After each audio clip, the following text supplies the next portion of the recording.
అటు దేశ చరిత్రలోనే ఇది నిలిచిపోయేటువంటి సభ అనేది కూడా చెప్పుకోవచ్చు. ఎందుకంటే దాదాపు 1200 పైగా ఎకరాల్లో ఈ సభను కూడా ఏర్పాటు కూడా చేయడం జరిగింది. దాదాపు 10 లక్షల మంది ఈ సభకి కూడా చేరుకుంటున్నారని చెప్పేసి ఇప్పటికే బీఆర్ఎస్ పార్టీకి సంబంధించిన నేతలు భావిస్తున్నారు. స్వయంగా కేటీఆర్ కూడా ఈ అంశాలపై కూడా చెప్పడం జరిగింది. కొద్దిసేపటి క్రితమే కేటీఆర్ హైదరాబాద్ నుంచి కూడా బయలుదేరడం జరిగింది. పెద్ద ఎత్తున ర్యాలీ ద్వారా ఇక్కడికి సభస్థలికి కూడా చేరుకుంటారు. ప్రస్తుతం మనం ఎల్కతుర్తిలో ఉన్నటువంటి సభా ప్రాంగణం దగ్గర ఉన్నాము. ఇక్కడ పోలీసులు కూడా పికెట్ కూడా ఏర్పాటు చేయడం జరిగింది. వచ్చేటువంటి వారందరూ కూడా పూర్తి స్థాయిలో సపోర్ట్ చేసేందుకు పోలీసులు బందోబస్తు కూడా ఏర్పాటు చేస్తున్నటువంటి ఆ పరిస్థితి నెలకొంది. మొత్తం 154 ఎకరాల్లో కేవలం ఈ సభ ఏదైతే స్టేజ్ కావచ్చు వచ్చేటువంటి ఆ కార్యకర్తల కోసం ఈ 154 ఎకరాలు కూడా ఏర్పాటు చేయడం జరిగింది. 500 మంది కూర్చున్నటువంటి ఆ వేదిక సభా వేదిక ముఖ్యంగా అందులో దాదాపు 500 మంది వరకు కూడా కూర్చునేందుకు ఈ ఏర్పాటు కూడా కొనసాగినటువంటి పరిస్థితి నెలకొంది. 1000 ఎకరాలకు పైగా కూడా ఇటు పార్కింగ్ సంబంధించినటువంటి స్థలాన్ని కూడా ఏర్పాటు కూడా చేయడం జరిగింది. గతంలో మనం చూసాము కేసీఆర్ అనేక సభలు కూడా ఏర్పాటు చేశారు.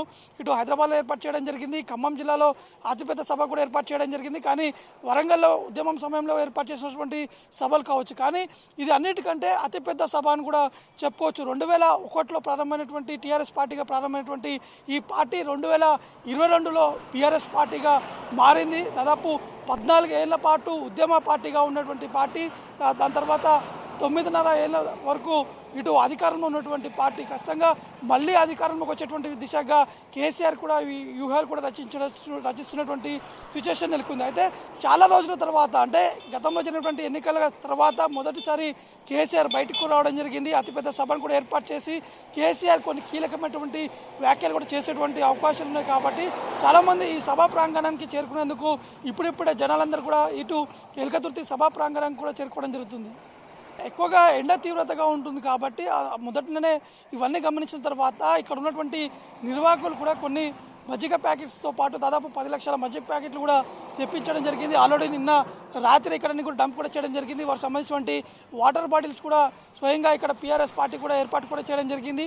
కేవలం సభాస్థల దగ్గరనే కాకుండా వచ్చేటువంటి పార్కింగ్ ప్లేస్లో కూడా వాటర్ బాటిల్స్తో పాటు మజ్జిగ కూడా ఏర్పాటు కూడా చేయడం జరిగింది. చూస్తున్నాం అంటే పెద్ద ఎత్తున పోలీసులు కూడా ఇక్కడికి చేరుకుంటున్నారు. దాదాపు 1000 మంది పోలీసులు కూడా ఇక్కడ బందోబస్తు కూడా ఏర్పాటు కూడా చేయడం జరుగుతుంది. నిన్న స్వయంగా జిల్లా పోలీస్ అధికారులు కూడా ఇక్కడ చేరుకొని సభాస్థలిని కూడా పూర్తి స్థాయిలో పరిశీలించారు. ఆ స్టేజ్ దగ్గర డాగ్ స్క్వాడ్స్తో పాటు అనేక బాంబ్ స్క్వాడ్స్ కూడా ఇక్కడ చేరుకొని వారందరూ కూడా పరిశీలించినటువంటి సిచ్యువేషన్ నెలకొంది. కాబట్టి కేసీఆర్ ముఖ్యమంత్రిగా ఉన్నటువంటి సమయంలో కేసీఆర్ తీసుకున్నటువంటి నిర్ణయాలు అవి చాలా బాగున్నాయని చెప్పేసి బీఆర్ఎస్ పార్టీకి సంబంధించినటువంటి నేతలు కూడా చెప్తున్నారు. కాబట్టి మనం చూస్తున్నామంటే చాలా వరకు కార్స్ కూడా వెళ్తున్నాయి. స్వయంగా వారందరూ కూడా మేము కేసీఆర్ సభకి వెళ్ళాలని చెప్పేసి నిర్ణయం తీసుకొని మేము ఈ సభకు కూడా వస్తున్నామని చెప్పేసి చాలామంది కార్యకర్తలు కూడా చెప్పడం జరుగుతుంది. మరోవైపు మనం ఇక్కడ ఉన్నటువంటి ఈ రోడ్డు చూస్తున్నాం. పూర్తి స్థాయిలో ఫ్లెక్సీలన్నీ కూడా కట్టారు. అంతా గులాబీమయంగా మారినటువంటి ఈ ఎల్కతుర్తి ఈ పూర్తి స్థాయి ఈ ఎల్కతుర్తిలో ఉన్నటువంటి ఈ గ్రామాలు కావచ్చు, చుట్టుపక్కల ఉన్నటువంటి గ్రామాలు కూడా స్వయంగా ఈ నుంచి ఈ సభాస్థలికి వెళ్ళాలంటే కేవలం 1 కిలోమీటర్ దూరం మాత్రమే ఈ సభాస్థలి కూడా ఉంది.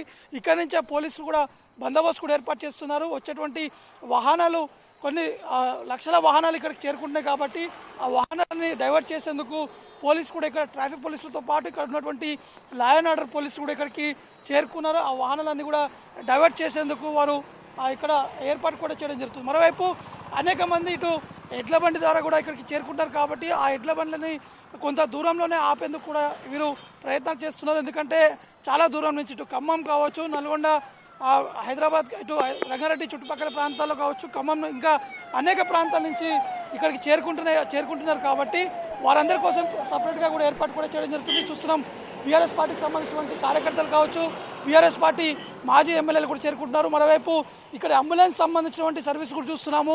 ఇక్కడ దాదాపు ఒక 20 అంబులెన్స్ కూడా ఏర్పాటు చేశారు.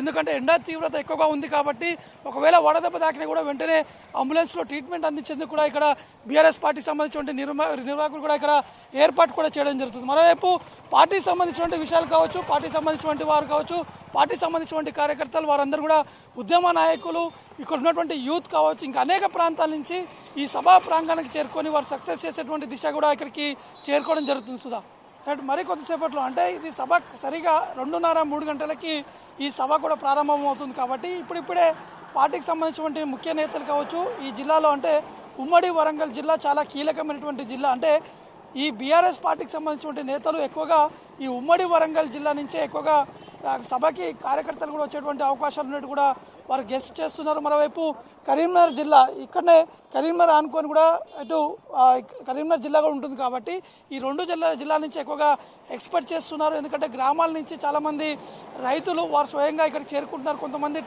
ట్రాక్టర్ల ద్వారా ఇక్కడ చేరుకుంటున్నారు. కాబట్టి ఆల్రెడీ ఇక్కడ నుంచి ఈ సభాస్థలి ఏదైతే ఉందో నేను ఉన్నటువంటి ప్రాంతం ఏదైతుందో ఈ నుంచి కరీంనగర్ దాదాపు 70 కిలోమీటర్లు ఉంటుంది. కాబట్టి ఆల్రెడీ వారు ఉదయమే బయలుదేరారు, ఆల్రెడీ వారు ఆన్ ది వేలో ఉన్నట్టు కూడా తెలుస్తుంది. మరోవైపు ఇటు వరంగల్ జిల్లా, ఉమ్మడి వరంగల్ జిల్లా అంటే నర్సంపేట కావచ్చు, ములుగు ప్రాంతం కావచ్చు, జనగామ ప్రాంతం, మహబూబాద్ జిల్లా ఇప్పుడు అన్నీ కూడా జిల్లాలు అయ్యాయి. కాబట్టి ఆ జిల్లాల నుంచి కూడా ఆల్రెడీ అక్కడ ఉన్నటువంటి జిల్లా ఇన్ఛార్జీలతో పాటు మాజీ ఎమ్మెల్యేలు, ప్రస్తుతంగా ఉన్నటువంటి ముఖ్య నేతలందరూ కూడా ఆల్రెడీ వారు ర్యాలీగా కూడా బయలుదేరారు. ప్రతి ఒక్కరు కూడా కొన్ని ఆటోల ద్వారా ర్యాలీస్ కూడా నిర్వహిస్తూ ముందుకు రావడం జరిగింది. మరో కొంతమంది కళాకారులతోటి ఆటపాటతోటి కూడా అక్కడి నుంచి బయలుదేరినటువంటి సిచ్యువేషన్ నెలకొంది. కాబట్టి సరిగా 2-2:30 ప్రాంతాల్లోనే వీరందరూ కూడా పెద్ద ఎత్తున జనాలందరూ కూడా ఇక్కడ చేరుకున్నటువంటి అవకాశాలు కూడా మనకి స్పష్టంగా కనిపిస్తుంది. అంటే మనం చూస్తున్న ఎప్పుడు కూడా అంటే మామూలుగా ఉన్నటువంటి ఈ రోడ్ ఇది కరీంనగర్ నుంచి వరంగల్కి వెళ్ళేటువంటి ఈ మార్గం అవుతుందో ఇది ఎల్కతుర్తిలో ఉన్నటువంటి మార్గం ఎప్పుడు మామూలుగా ఉన్నటువంటి రోడ్ అంతా కూడా రద్దీగా మారినటువంటి ఆ దృశ్యాలు కూడా కనిపిస్తున్నాయి. ఎక్కువగా పోలీసుల వాహనాలతో పాటు వచ్చేటువంటి కార్యకర్తలకు సంబంధించినటువంటి ఆ వాహనాలందరూ కూడా చేరుకుంటున్నారు. మరోవైపు డాగ్ స్క్వాడ్కి సంబంధించినటువంటి టీమ్స్ కూడా చూస్తున్నాము, వారు కూడా సభాస్థలికి చేరుకుంటున్నారు. ఎందుకంటే దాదాపు 10 లక్షల వరకు ఉన్నటువంటి క్యాడర్ వస్తుందని చెప్పేసి భావిస్తున్నారు. కాబట్టి పూర్తి స్థాయిలో కట్టుదిట్టమైనటువంటి భద్రత ఏర్పాటు చేసేందుకు పోలీస్ వ్యవస్థ కూడా సిద్ధంగా ఉన్నటువంటి ఆ సిచ్యువేషన్ కూడా నెలకొంది. మరోవైపు వచ్చేటువంటి బీఆర్ఎస్ పార్టీకి సంబంధించినటువంటి కార్యకర్తలు అంటే హైదరాబాద్, రంగారెడ్డి, ఉమ్మడి నల్గొండ జిల్లా సంబంధించినటువంటి కార్యకర్తలు వచ్చేందుకు వారికి కొంత రూట్ మ్యాప్ కూడా ఏర్పాటు కూడా చేయడం జరిగింది. అదే రూట్ మ్యాప్లో వస్తే కొంత ఈజీగా ఈ సభా ప్రాంగణం వరకు కూడా చేరుకున్నటువంటి అవకాశాలు ఉన్నాయని చెప్పేసి పోలీసు కూడా చెప్తున్నారు. దానికి సంబంధించినటువంటి ఏర్పాట్లు కావచ్చు, ఉన్నటువంటి పరిస్థితులు కావచ్చు, అన్నీ కూడా పూర్తి స్థాయిలో కూడా భద్రత కూడా ఏర్పాటు కూడా చేస్తున్నటువంటి ఆ సిచ్యువేషన్ నెలకొంది. మరోవైపు ఇటు భూపాలపల్లి, ములుగు జిల్లా, ఇంకా భద్రాద్రి కొత్తగూడెం జిల్లా నుంచి వచ్చేటువంటి వారి కోసం కూడా మరొక మార్గం కూడా ఏర్పాటు చేశారు. ఆ మార్గం ద్వారా వచ్చేందుకు కూడా వారు పూర్తి స్థాయిలో ట్రాఫిక్ డైవర్షన్స్ కావచ్చు, అక్కడ ఉన్నటువంటి వాలంటీర్స్ కూడా స్వయంగా ఇక్కడ డైవర్ట్ కూడా చేయడం జరుగుతుంది. ఇక మీకు మరోవైపు నీకు కొంత చూపించేటువంటి ప్రయత్నాలు చేస్తున్నాను. ఇక్కడ ఈ లెఫ్ట్ సైడ్ ఉన్నటువంటి సభా ప్రాంగణం పక్కనే ఈ పార్కింగ్ స్థలం కూడా ఏర్పాటు చేశారు. ఆ పార్కింగ్ స్థలాల్లో పూర్తి అన్ని లైట్లు కూడా ఏర్పాటు చేయడం జరిగింది. సభ చీకటి అయ్యేటువంటి రాత్రి అయ్యేటువంటి అవకాశం కనిపిస్తుంది. అంటే సభ ముగిసే వరకు 7-8 అవుతుంది. కాబట్టి ఒక్కసారిగా ఫ్లోటింగ్ ఉన్నటువంటి అవకాశాలు ఉన్నాయి. కాబట్టి వారి కోసం ప్రత్యేకంగా కూడా కొన్ని ఏర్పాటు కూడా చేయడం జరుగుతుంది. మరోవైపు ఇంకా ఎక్కువగా దాదాపు 1,00,000 చైర్లు కూడా ఏర్పాటు చేశారు. ఆ 1,00,000 మంది మొదటగా కూర్చున్నటువంటి ఆ వేదిక ముందు కూర్చునేందుకు ఏర్పాటు చేశారు. మిగతా అంతా కూడా ఇటు రోడ్డు వరకు కూడా ఈ సభా ప్రాంగణం వరకు కూడా వారు ఏర్పాటు కూడా చేయడం జరుగుతుంది. ముఖ్యంగా ఇందులో కీలకంగా ఉండేది ఏంటంటే వాలంటీర్కి సంబంధించినటువంటి వ్యవస్థ. దాదాపు 2,000 మంది వరకు వాలంటీర్ని కూడా ఏర్పాటు చేశారు. ఆ వాలంటీర్స్ వచ్చేటువంటి కార్యకర్తలందరూ కూడా చూసుకునేందుకు వారికి కావాల్సినటువంటి సదుపాయాలు వాటర్ కావచ్చు, వాటర్ బాటిల్స్, ఇంకా వాటర్ బాటిల్స్తో పాటు మజ్జిగ ప్యాకెట్ ఇచ్చేందుకు ఈ వాలంటీర్స్ వ్యవస్థను కూడా ఏర్పాటు చేశారు. ఎందుకంటే ఎక్కువగా ఇది చిన్న రోడ్డు కాబట్టి, ఇది కేవలం 2-వే రోడ్ కాబట్టి ఎక్కువగా రద్దీగా ఉండేటువంటి అవకాశాలు కనిపిస్తున్నాయి. కాబట్టి వాలంటీర్స్ అందరూ కూడా వచ్చేటువంటి వాహనాలు అన్నీ కూడా డైవర్ట్ చేసుకుంటూ లోపలికి వెళ్ళి అక్కడ పార్క్ చేసిన తర్వాత వెంటనే సభాస్థలికి ప్రాంగణానికి వెళ్లేందుకు అక్కడ ఏర్పాటు కూడా చేయడం జరుగుతుంది. మరోవైపు వచ్చేటువంటి వారందరి కోసం కొన్ని స్క్రీన్స్ కూడా ఏర్పాటు చేశారు.